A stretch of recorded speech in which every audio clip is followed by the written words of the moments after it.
Life flows on the river of purpose. We're all carried by the uncertainty of its own unfolding. Chasing purpose is all about nurturing faith, setting intentions, pursuing aspirations, all while living boldly. Chasing Purpose aims to inspire, uplift, and empower people through real-life stories.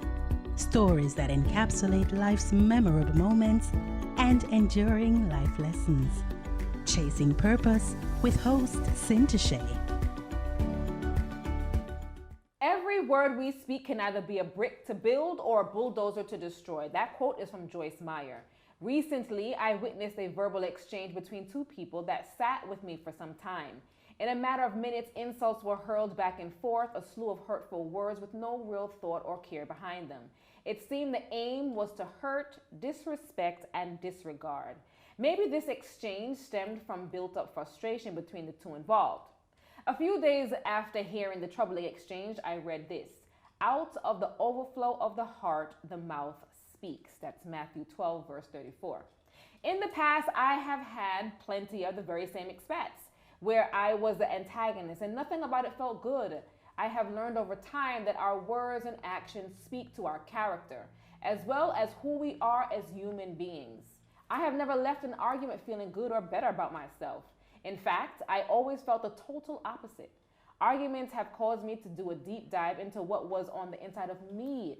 What was my heart looking like that I could spew such venom? Even to this day, these minibus drivers draw me out. That's a whole nother conversation. Do we take the time to understand or care how our words scar others? Or do we lack the emotional intelligence that is needed to show care and compassion to others? As we pursue, walk in, or thrive in our purpose, there are many tools we will need to arm ourselves with. We look at the meanings behind the words empathy and compassion. Welcome to Chasing Purpose, a space where we have thought-provoking conversations surrounding our four pillars: nurturing faith, setting intentions, pursuing aspirations, all while living boldly. This is a journey of self-development, self-love, healing, and spirituality. Each week, we aspire to empower and uplift you on your purposeful journey. On last week's show, we were joined by Cherie Ann Abrahams, who shared a few tools we can use to strengthen our muscles. Here is our purposeful from last week's show. Living a purposeful life, I would say, is you constantly reconnecting with yourself because life happens. Yes. You feel disconnected. Yes. You find that you're going up and down. So living a purposeful life, I would say, is just a journey. It's our life. Yeah. Remember to subscribe to our YouTube channel where you'll find all of our episodes there. You can also join our community by logging on to our website, purposeiswithin.com. Today, we are joined by the amazing Dr. Patrece Charles. Hi, Dr. Charles. How are you? I am good. Dr. Charles is a counseling psychologist, and she is someone that is special to me because anyone that would have saw my August 9th show, which is my birthday show, I unearthed some things that I've never shared before. I shared that I was a victim, or victor, however you want to look at it, of rape. At the young age of 15, and kind of held that for until then, last year. And I realized in unearthing that I needed help. It took me to a really dark place, and I was introduced to Dr. Charles by the one and only Tanya Stevens. So Tanya, big up yourself. And Yes. Dr. Charles really has helped me on my journey. I'm not going to get into the nitty-gritty just yet, but Dr. Charles, thank you. Let me just say that publicly. Thank you. You have helped me. I don't want to get emotional, but you have helped me through this, in overcoming. Yeah. In trying to move past, and I'm not even sure why I'm crying, but trying to move past whatever that trauma was. And you said something on your off camera, and even one thing that she did say to me when I was going through therapy, or to her for therapy, was that there are going to be bad days. The waves are going to come. But what you have to be mindful of, what she said, was that you have to ride the wave. You cannot let it drown you or pull you under, and that is something that stuck with me. So thank you. You're very welcome. Thank you. Our topic today is empathy versus compassion. I believe that we're lacking for ourselves, and then we're lacking for our other peers, our just the society on a whole. So I want us to really do a deep dive on what those two terms mean and how they align with emotional intelligence. That's the overarching subject for the show, is emotional intelligence. So let me define what the terms are. And I pulled these terms from the internet. Compassion is defined as sympathetic pity and concern for the sufferings or misfortunes of others. Empathy is the ability to understand and share the feelings of others. Dr. Charles, what, in your terms, what are the difference between empathy and compassion? So if you have them lined up, empathy comes before compassion. Empathy, as you said before, is having the ability to understand someone's feelings. Compassion takes it a little step further. So not only do you understand their feelings, but you also want to help. So compassion is the action. What you do when you understand someone's feelings. Oh, how can I help you? So it's not just about pitying, because actually when you're compassionate, you're not sympathizing. That's sympathy. When you're compassionate, you have an overwhelming and overarching desire to help the individual, not just understand, because I can understand how you feel, and do absolutely nothing to help to get you to a different place. Right. But when I'm compassionate, not only do I understand what you're doing, but I also want to hold your hand and move you to a different place. And that's the difference. That's the difference. Okay. Can the terms be used interchangeably? No. Empathy has to always come first, because you have to feel it and understand what the person is going through in order for you to help that them. specific person. Okay. So even for me, I'm learning something. So it is the understanding, which is the empathy, and then the compassion being the action, the wanting to help. So compassion, you still have to understand and you still have to feel, but then there's that desire to want to help. Is it important to practice compassion and empathy in our lives? I know it sounds like a silly question, but I feel like absolutely it's something that we forget. Absolutely, it's very important. And the truth is, a lot of parents don't model empathy and compassion. So even when your child is coming to you and your child is talking to you about something that's taking place at school, and you're like, oh, and go study your book, or I can't talk to you right now because you're on your phone, or I'm working right now, I can't talk to you. That's a lack of compassion. That's a lack of empathy. So your child now, there's a very important principle and value that you should have instilled in your child. So that child is now raised with not having the ability to even understand, to understand themselves, how to have empathy for someone else, and how to, to put forward that compassion for our fellow man. You see it now, you see it in our everyday lives here in Jamaica, when you go out on the street and you step over somebody, and or you hear what's going on in communities, and it's like normalized. Oh, yeah, and nothing happens. A lot of talk sometimes, but no one actually getting out and doing anything. And so, normalize something that you would think, it'd be normal for us to show these things. How do we normalize showing empathy and compassion in today's world? Instead of, so let's go to early childhood, preschool. When a child grabs a toy, or when a child comes with a toy and another child is unfortunately, they can't afford it, instead of praising the child or that grabs the toy, show that child how to help the other child, or how to share with the other child, or how to understand what the other child is going through. So if a child comes with torn up shoes to school, or no shoes at all, instead of just pulling the other child that's teasing him that he doesn't have, how come you don't have on Nikes? Instead of saying, oh, stop it, and teach that child as to what is it that he should have said, what is it that he could have shown that child. That's how you model and teach certain life skills that children obviously need and lack right now. So even now when I see a lot of children in school, you know, running up and down outside, their behavior, and they're called challenging children, it's not because they want to do certain things, and it's because they don't know how to do certain things. So you're absolutely right in that empathy and compassion are things that should be taught at home. We shouldn't rely on a teacher to do it, but really, so parents, even sibling rivalry, how you see your children acting in the community, how you speak to your partner, your husband or your wife at home, you know, what you show. So your husband comes home tired, sorry, I'm not getting up, I'm making nothing for you to eat, you know. You know, or just the mean things that we say sometimes. So it's really, when you're compassionate, it's really being kind to someone else. It's really showing them that I see you, I hear you, I feel you. Now what can I do to help you? So when your child comes home, come off of your phone. Give them that attention that they need, you know. And when your child says, which most teenagers say nowadays, oh, everything is okay, leave the door open. Say, okay, well, if you ever do want to talk, come talk to me. And the one thing that a lot of Jamaican parents do, you know, tell me the truth, man.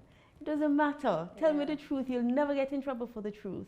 And when they express their true and inner feelings and what they need, they get in trouble for it. And what that creates is like a fearful avoidant type of attachment style, which is an insecure attachment style, rather than them learning empathy, learning how to understand someone's true expression.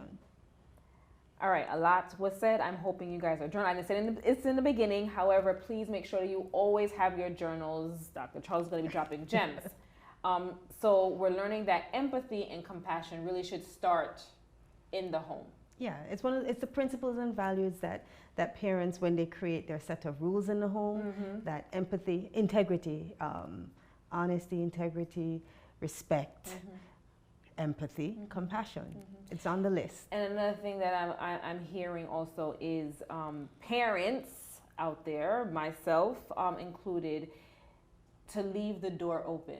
Yeah. I think that is so important. We, you know, we ask a child a question, we get the answer, and that's it. Yeah. You know, and hopefully and it's almost as if we're trying to soothe ourselves with whatever the answer is. I asked, so, you know, it's okay. Yeah, I did it. And so they didn't answer. But, right. you know, again, the truth is they may not be able to express themselves in that moment. Maybe they just need to take a moment to process however they're feeling. Remember, you're looking at it with an adult mind, and you're processing with an adult mind. But your child, in that moment, they're probably even confused. They're probably not even sure what happened. And so give them a moment just to process. You know, you may have to guide them through a conversation, or you could just respect what they're saying in that moment and not close the door, but just say, hey, whenever you think you're ready to come and talk to me, come and talk to me. Because that's actually showing that you understand that in this moment, you know that they're feeling something. They're probably not too sure about what it is. And you're just allowing them to come to you in their time, not your time. Allow them to come to you in their time, not our time. Dr. Charles, and again, guys, please make sure that you're journaling and applying these life lessons, these gems really, to your daily lives. A lot of things are going to be said here that we need to be applying. Where do we learn, and I think you answered this already, where do we learn, or where are we supposed to learn, or what age do we know about empathy? From you're born. I mean, your parents show it to you every day. So let me tell you a little story. When I was a little girl, my dad, he took all my siblings, so it was 6 of us at the time, and took us up the hill. We lived in Red Hills, and there was a family living in the bushes they had like a tarpaulin tent. And he would take us up there every Saturday, and we'd sit with that family, you know, listen. They had smaller kids our age, and we'd bring them food every Saturday. I'd bring my books and coloring books, and we're up in the bushes with this single mother and I think like 5 kids, just sharing and making sure that they were okay. And as I got older, one of the children who was the same age as I was, his name is Darren. We became friends, just like real, genuine friends. And in high school, he came to visit me. I went to Campion. He came to visit me in high school. And someone said, "Oh, but he doesn't look like," and I was like, what? What? Now this is someone that I basically was taught to not just understand the situation that his family was in, but to help them. So to me, if I'm helping, I'm including you also in my social circle. Yes, yes. Well, can I tell you now, Darren is a paralegal, still one of my closest friends, and is about to go to law school. There's an ignorance that this society has, and it's not just here in Jamaica. It's the world. You can find it the world over. Even I experienced something in my community where just something that for me just it's supposed to be innate. You're supposed to just know to show compassion. You're supposed to just know, but people they don't, and there's just an ignorance there, and I don't understand. And then, for some people, they get hardened to it. So they've gone through their own life experiences, and no one showed them compassion. There was no one there to understand. A lot of the times, people that are known to be strong, are known to be the ones to help. They are the ones that get hard sometimes, because when they need help, there's nobody around to help. But they're always the one helping. And so instead of continuing forward in that compassionate state, they get real cold and bitter at the fact that they can't get help. But a lot of the times, communities, everybody's like, I'll just, like what the song say, drink water and mind my business, It's and listen, I'm for Patrece Roberts. However, sometimes in minding our business, we turn away from even our blocking ourselves from showing compassion or receiving compassion. So you just triggered something in me that when you spoke about Darren, and Darren, big up yourself and your entire family, and big up to Mr. Patrece Charles Sr., who saw it fit to ensure that empathy was taught and compassion was shown in the household, which is something so important. Young parents out there, anybody that has a hand in raising a child, whether you're a parent or role model, whatever the case may be, empathy along with respect and compassion is something that we need to be arming our youth with. Now, Dr. Charles, emotional intelligence. This is a term that is relatively new to me, not something I'm so versed on. So I'm going to ask you to educate me and my audience. What is emotional intelligence? It's that thing that you need in order to not only manage others, the emotion, or understand the emotion of others, but how do you understand and manage your own personal emotions? It's actually very important, and there's some elements of emotional intelligence that a lot of people are unaware of. Some practice it without even knowing what it is. And the very first one, which it's absolutely important, is self-awareness. You have to know yourself. You have to know and be able to identify emotions. And what when you say self-awareness and identify yourself, to break it down for me, what does that mean? Okay, the very first thing, you have to be honest with yourself. And honest, because oftentimes we believe, so we know the truth, but we act different. And that creates chaos in our lives, to be honest with you. So the very first thing in becoming self-aware is to be honest to yourself. And then you want to be able to understand the emotion that you're feeling in that moment. Acknowledge it. And get to that place where you can accept it. So actually it's understand it, acknowledge it. No, be honest, acknowledge it, understand it, and then accept it. And that goes a long way to being self-aware. Self-aware, if you are aware of the emotion that you're feeling. Like, listen, sometimes you're speaking to someone, and you can literally feel that anger or Yeah, annoyance just kind of like raising, rise. yeah. Like I always tell people, you know, when I'm getting annoyed, I literally feel it in my big toe first, and it starts to rise. And you feel, even whether it's love, you know, you feel the butterflies in your stomach. Some people, when they're overwhelmed, they feel that pressure in their chest, or you know. And so just to be aware of what the sensation is that's going on in your body, and what that emotion that's attached to it, that's how you are aware of what's taking place in you. And then there's self-regulation. Self-regulation is the second element. So instead of that emotion that you're now aware of dictating and managing you, you are now managing it. You are self-regulating. And when self-regulating is not as easy as people think, because a lot of the times when we have a thought, we have a lot of thoughts. It's not just one. So if you're speaking to someone, you know, it's a whole lot of thoughts, and being able to slow it down and focus on that one thought before you react to it, it's very important, because you may have to change a perspective of how you're seeing that thought in order to not be impulsive or say something you don't mean at that time. So you slow it down, figure out what that one thing is that you're about to react to, because a lot of the times people don't actually say what they're reacting to. They're hoping that they can say something to you that's going to trigger you to say something to tell you what they're reacting to. So I always tell people, just slow it down, be honest with yourself, and look at what you're really reacting to. Can you change your perspective in order so that when you respond to that individual, that response is a controlled, thought-out response. So instead of your emotions controlling your narrative, you will control your narrative. You control your emotions. The third element, and also a very important element, is motivation. So emotionally intelligent individuals are motivated. They're motivated to succeed. Basically, focus on what you want to create.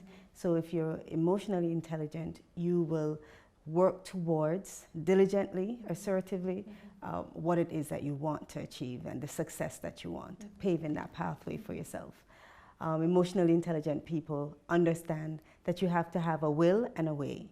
A will alone, then you know that's a really nice dream.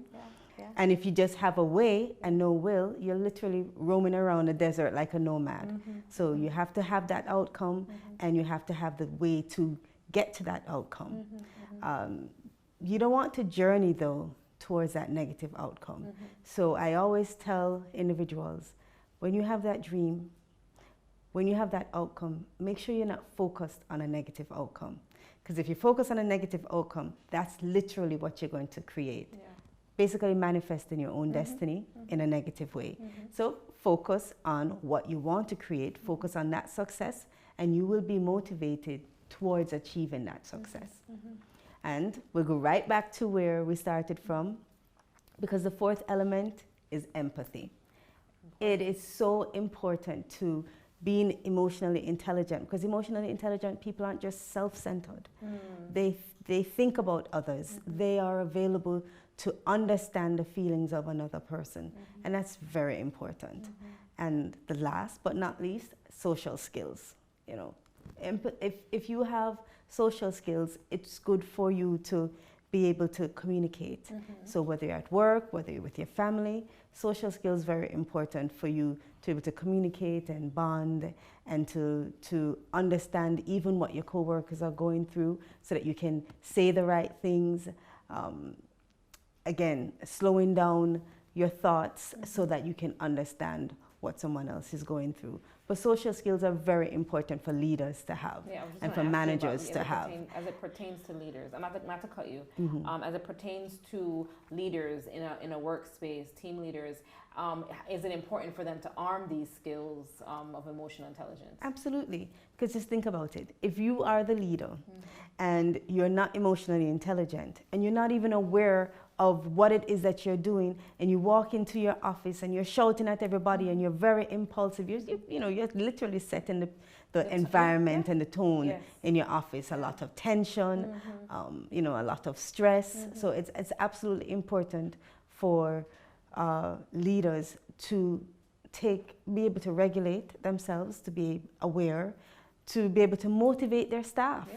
And to be able to understand and feel what their staff's going through, and to be able to communicate, to be able to be open enough so that your staff feels that they can come to you. So it's very important. Very important. All right. Why do we see showing signs of empathy and compassion as sometimes a sign of weakness? I don't know, maybe because sometimes people think that if they do for others, if they understand certain feelings, it makes them vulnerable. And oftentimes when people are honest with their truth and with their expressions, that vulnerability it's actually a fear. So the fear of being vulnerable makes them feel weak. And that's actually a display of like an insecure attachment style. And so maybe it's the vulnerability that we misinterpret as a weakness. But when you are understanding and you're reciprocating that feeling that you have, that is what takes place. When you open up and you express yourself truthfully to someone, it makes you actually vulnerable to that person, because now that person has all of the tools that they need in that moment that they can use to gain power and control over you if they wanted to take whatever it was that is bothering you and throw it back at you. So sometimes people have that in their minds.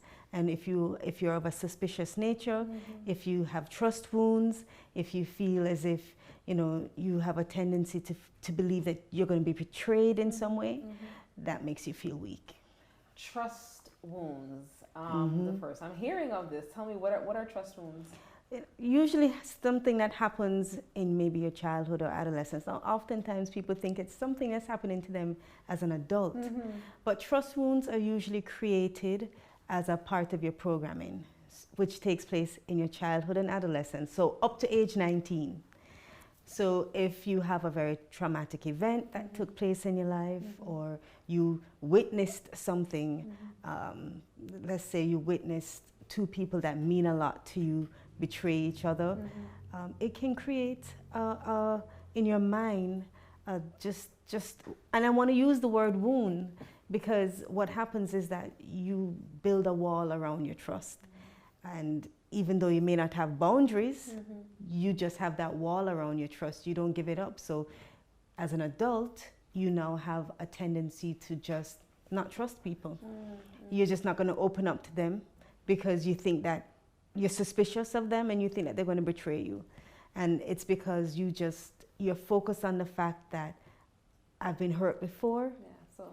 So I'm just not inclined to want to open up to someone because they may hurt me again in that way. What are ways that we can take that and turn it around so that we're not dwelling in that and not, blocking whatever? Let's say a partner, then you fell out of love with someone, or they betrayed your trust, but you now want to move on. You want to, what do you do? It's okay. So first, let me declare my hand. Easier said than done. And I'm going to make it sound simple and take it as it is. So what I'm speaking about is an insecure attachment style called fearful avoidance. And the truth is, all of your attachment styles are created in your childhood. And it's your programming. It's a part of your subconscious. You just have a natural tendency to feel this way. You have a natural tendency to be suspicious of people. And it creates a problem, especially in a romantic relationship, because you will make something up that's not there and focus on that and react to that you're making up. That's actually called fortune telling. It's a cognitive distortion. So the wonderful thing about attachment styles, that it can be reprogrammed. And you reprogram it. So remember, I said before, your attachment style is your subconscious. That's your personal set of rules. That's your natural tendency. You're not thinking about doing it. You just automatically meet someone and you start, I know that he's going to hurt me. Or what you're going to do now is be aware that you have a natural tendency to feel this way or to think this way. And then you use the strongest version of yourself, which is your thinking, and you make a conscious decision to do otherwise. So how do you reprogram? By making conscious decisions to override your subconscious natural tendencies. Attachment styles. You're saying that these things are things that we would learn in our childhood. You're using the term programming, right? So our guides, our parents, or what life lessons. No, there's no parent that, Nothing, listen, we don't really even know this as parents. So the truth is, it's not a matter of them coming to you and saying, hey, I want you to have a secure attachment style, so I'm going to make sure that I interact with you in this way. That's not how it happens. You just go about your daily life and say you have a child, and that child comes home and they want to talk to you about something and you dismiss them. Or when they speak to you about something, they get in trouble for it. What registers in their mind is, I am now afraid to express my true feelings and my needs. That's a part of the characteristics of a fearful avoidant individual. Say a child witnesses something or was abused as a child, or he witnessed a lot of fighting between their parents and domestic violence. That contributes to their trust wound.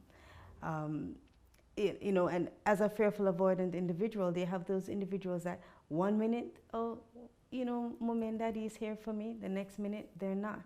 And you find that as an adult, they literally swing hot and cold.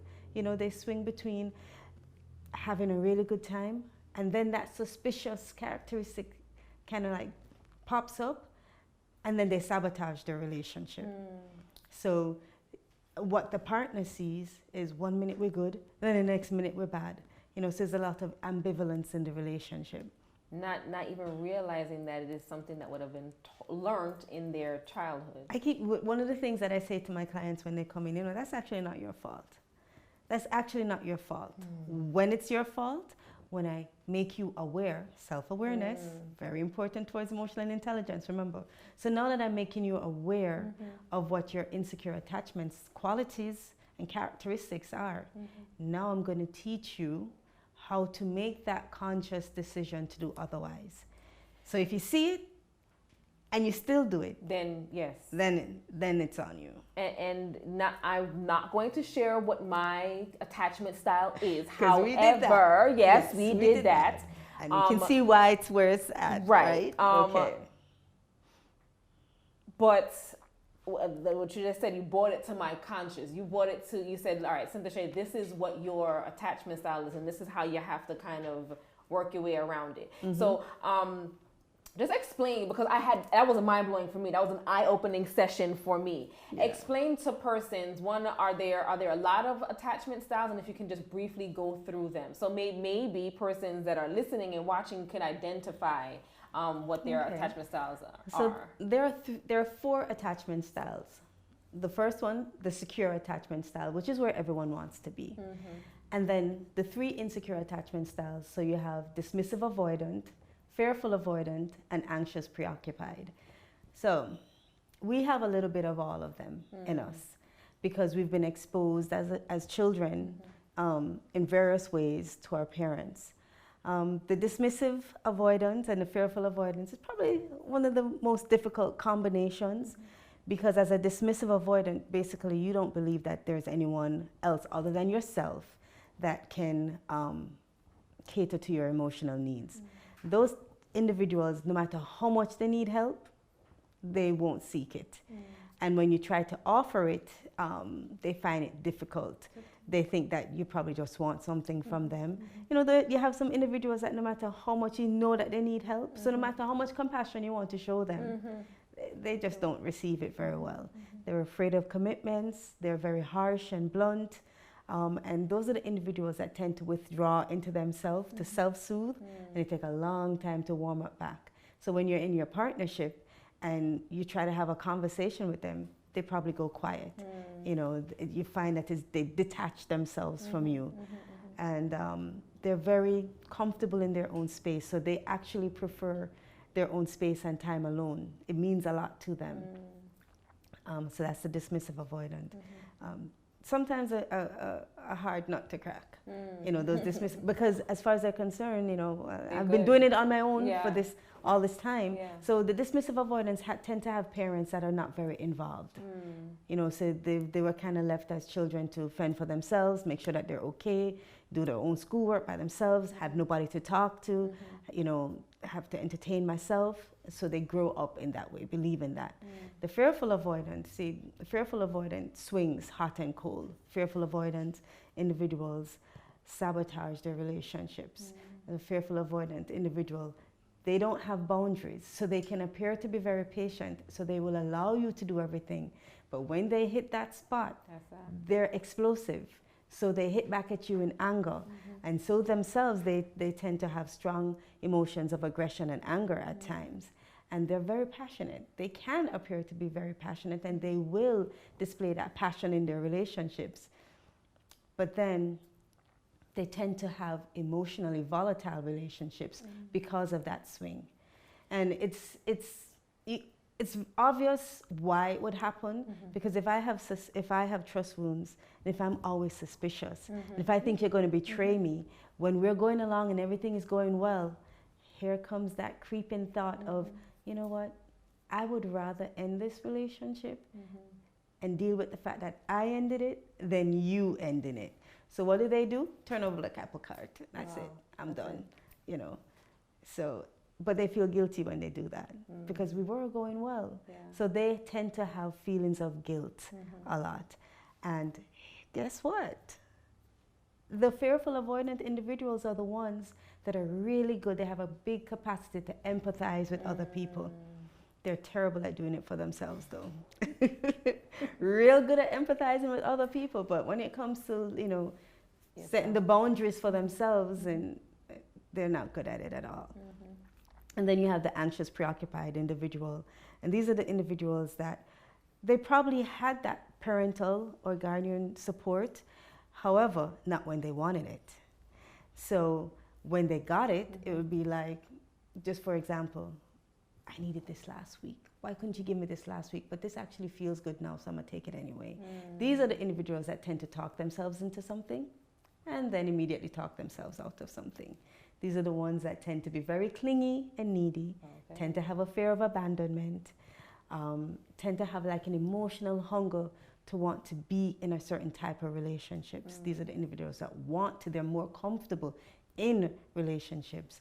So they tend to get into relationships as a lot faster than other individuals. They actually tend to move quickly in a relationship and want to move quickly in a relationship, which causes a lot of problems if the other person does not want to, because then they're very sensitive to rejection.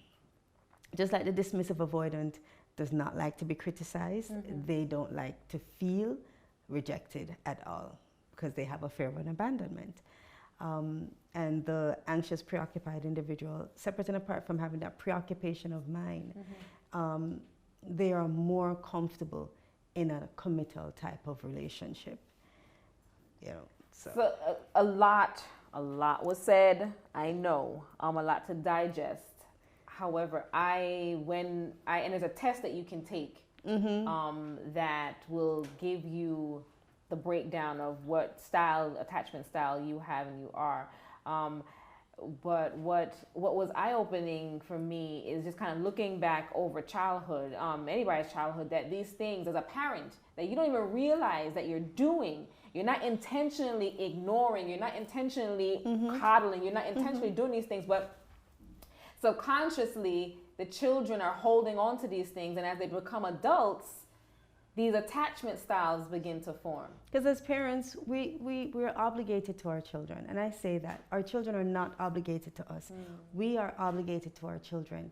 But a lot of the times, we think that obligation is in the form of food, clothing, shelter. And we completely forget about that emotional support that they need to create that secure attachment. So how do you help your child to have a stronger sense of self? That's needed. Are you teaching them the appropriate principles and values so that they can establish boundaries? And are they safe to express their true feelings and emotions and their truth to you as a parent so that they can grow up knowing that honesty and expression of truth is important? So those are really some of those things to create that secure attachment. You know, and parents don't really think about that. Parents think about, I need to go to work so I can pay for your school fees, and, you know, pay for your uniforms, make sure that can go to the supermarket at the end of the month, make sure that the light stays on and the water stays on. And actually, none of that is as important as ensuring that your child is supported emotionally and learns about it. None of it is important. We were talking about attachment styles, and I really want you, Dr. Charles, to just quickly, because we don't have a lot of time, help parents out here like ourselves. How do we ensure that our children get the style, which is the secure attachment style that is the most favorable? Would you say the most favorable? That's what we want to work towards. Okay. Being as secure as we can. The very first thing that kind of jumps out at me a lot is allow your child to speak and express their truth. Now, very important, because even as adults in partnerships, when your partner comes to you and they express their truth, you argue with them about their truth. Well, why do you feel that way? Yeah. Well, that's just how I feel. And you need to be able to empathize with that person, and you need to be able to empathize with your child. So instead of telling your child that there's something wrong with how they're feeling, empathize with them, understand, listen, actively listen, and then if you need to make a suggestion, do so. If you need to help them to move forward, which is compassion, then do so. But their truth has to be respected. If you respect your child's truth, they're going to want to come back and speak to you more. Respect your child's truth, and then they will grow up knowing that they're safe to express their true feelings and needs. So that's the first one. And not be dismissive. You want to be careful about how you punish your child, whether you're using negative or positive reinforcements. I personally don't believe in beating a child to teach a child. I can't wrap my mind around hurting someone that I love in order to teach a lesson. So I think parents need to be very mindful of how they use positive and negative reinforcements and punish the act and not the child. So be mindful of of saying you're bad versus that was a bad act. Yes. Because then that child will still have value for himself versus thinking that there's something wrong with me. You know, but there was something wrong with what I did. It's a big difference. Big difference. And be mindful of what you say in front of your child and what you do. Because if you do something different from what you say, then what that child learns is preoccupation, and what that child learns is ambivalence. I can do this, I can think this, but I can do that. You know, children, we respect the fact and understand the fact that a child's mind and the way that a child processes and reasons is a lot more immature, and it's less than an adult. So when you're leaving, a lot of parents who have to go abroad to work understand that that child may not see it as mommy and daddy's going abroad to work. For me, they just may interpret it as I'm abandoned because I'm not good enough. And then as an adult, they have this lingering fear of abandonment. Oh, wow. So take the time to speak to your child from a child's perspective, not from an adult perspective. Because an adult will say, yeah, man, I have to go. I'll be there gone for 6 months, and I have to do this, and I'm coming back with this money so that I can build this part of my house. When they're not understanding why. Money is not that important. Money is not that important when I need my mom now. You know, so you stand up all sorts of things. I travel a lot. Be cognizant of the fact as to how you explain leaving. You know, don't just brush it aside. And be involved in your child's life. Understanding that everybody loves differently, which means that everyone receives it differently. So take time to figure out how your child receives your love. Because if you keep going abroad and buying those gifts and bringing it back and say more gifts, more gifts, more gifts, and that child needs words of affirmation, and you've never said I love you, they don't think you love them. So be mindful of understanding how your child receives that communication. And most importantly, take the time to establish house rules. As in, it's your responsibility to have those set of rules in your home that instills the necessary principles and values in your child's life so that they can, when they're adults, set those boundaries. I am not like that. I am not that person. I believe in this. No, I don't appreciate when you do that to me. So they should be confident, and they should feel confident in themselves enough to state what their boundaries are. Establishing a natural boundary, very important to having a secure attachment. And last but not least, do not punish your child for the truth. So Wow. I always tell my sons that, listen, there's consequences to everything. Because even when you kill a man in self-defense, you still have to go before a court or to the police and explain it, right? So there's consequences to everything. But when you come with the truth and you are beaten or punished for that truth, then that child develops trust wounds. Because how am I supposed to come forward with my truth? I'm always going to think you're going to get at me. You know, I have a child that when her father asked her the truth, and she said, yes, Daddy, he beat her. And now she's afraid. Now she believes that it's important to keep secrets. That's what she believes. So again, parents, sometimes we think we're doing the best for our children, and we leave out the most important things, which is speaking success and life into our children. So just because you're a boy doesn't mean that you can't be the next greatest chef. Just because you're a girl, my closest friend is a mechanic and is one of the females in Jamaica that has a very large successful garage, you know, and she's female. And she can get under any car and tell you exactly what is wrong with your car and fix anything, right? So what you need to do is accept your child for who they are, not for who you want them to be, because they may not be that. And because they don't, so guidance is always important, because I remember my father telling me, listen, I want you to do public health. I didn't even know what this public health thing was. And he's like, you're going to specialize in environmental health management. I was like, really? Wait, he said you want to do public health, and he told you where you're going to specialize in environment. So I was like, Daddy, I'm not into recycling and saving the trees. That's not me. He's like, go and look it up, because that's not what it is. You can hear his voice, you know, go and look it up. And environmental health management had nothing to do with recycling. You know, it had to do with being able to see how the environment affects the health of individuals. And he's like, you will never be out of a job, because there's going to come a time when climate is going to be everything and the environment is going to be everything. And that was, I graduated from high school in 1988. So, and look at us today. We need. So he was right. He was absolutely right. So guidance, he never forced it on me. But guidance is important. But you always need to see, sometimes your children won't see it, but it's very important. He said that he looked at my personality and he looked at what it is that, and I am very big on public health, very big. So it's important to be able to see your child for who they are and to meet them there. And then to help them to become the best version of themselves that you could possibly help them to be. So that's how you create that self-confidence, because having a strong sense of self is very important to being a secure individual. Parents, and myself included, we have work to do, okay, to make sure that we are doing exactly what Dr. Charles is saying. And we're not even identifying some of the times. As you're saying, I'm just like, oh man, I said that to her. But, you know, I'm not intentionally, just, you know, maybe because it's something that my parents used to say to me, so I'm just bringing it over. We need to be mindful. Dr. Charles, are you chasing your purpose, or have you found your purpose?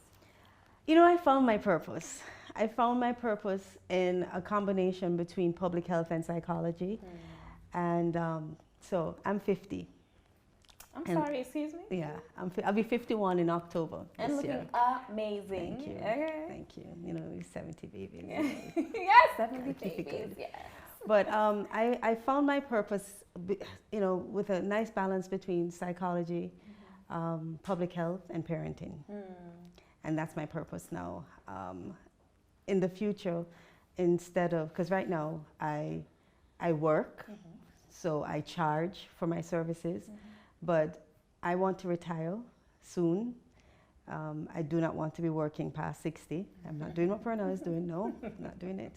And he's doing it happily though. Okay. Oh no, he's and Daddy's in his Charles element. Senior, by the way. He's in his element. I'm very happy for him. Yeah.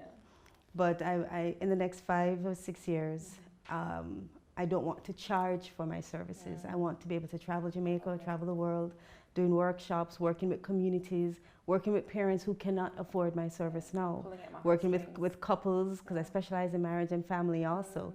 So just working with couples, because there's so, I remember when I was the first time I went to therapy, I was actually given bad advice and it affected me. Oh, wow. And it affected me, but I am the type of individual that I don't sit in my emotions, but I knew something was wrong. So you know what I went and did? My master's in counseling psychology. Right. And that's when I became a psychologist. Yes.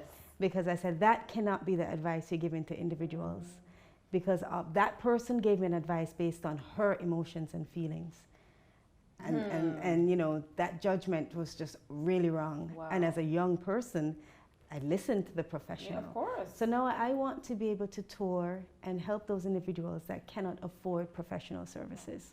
I love that. And I commend you. I thank you, because you are very important to where I am right now in my trajectory and of healing and overcoming and riding that wave. So thank you, Dr. Charles. Phoenix, where can our listeners find you?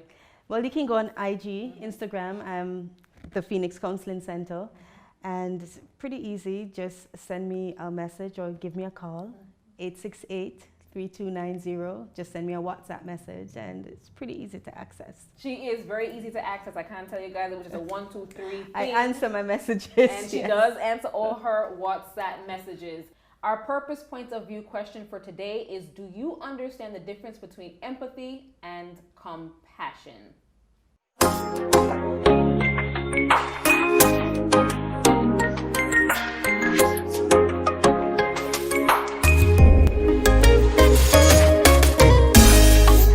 My understanding of both the difference between empathy and compassion is, empathy is being able to identify what the person is going through. You're able to feel the emotions. You know, you're able to identify with the emotions. You're able to identify what the person is going through.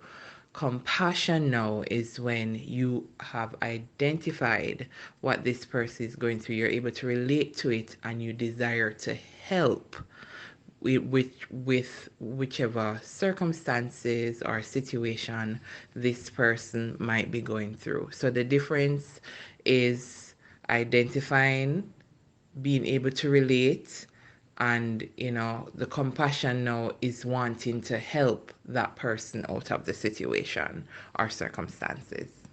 Let us take the time to show empathy and compassion first to ourselves and then to others. In a world where we are doing and carrying so much, let us leave each other lighter by being kind, empathetic, and compassionate. Be reminded that out of the overflow of the heart, the mouth speaks. As always, sow seeds others will benefit from. Wishing you love, light, and purpose.